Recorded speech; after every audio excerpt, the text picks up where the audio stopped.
Sarado na itong mall. Punta naman tayo, bug naman doon sa mall na yun. Parang pang class CNB naman yun eh. Ano sa class A? Alam mo ba kung saan ang class A na mall? Iwanan ko ito, magkapahinga na ito. Lalabas tayo. May laro pa lang ano ngayon. Ewan ko. Pero pangit kasi lumabas pagka ganitong panahon. Nakakainis. Alam mo sa lahat ng ayoko yung panahon ng muulan. Ako, may marijuana. Skunk yun. Ha? Yan ang skunk. Ano yun? Skunk, yung hayop na mga nag-ano ng mabaho. Eh, yun ba yun? Yung black and white?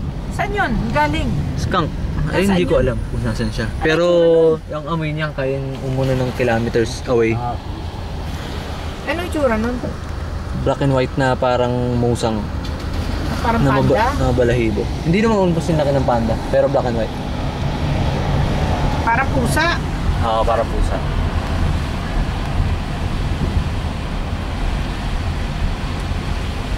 Ito pa lang. Ano ba to? Subway? Hindi. Yung taas nga pala yung kulay.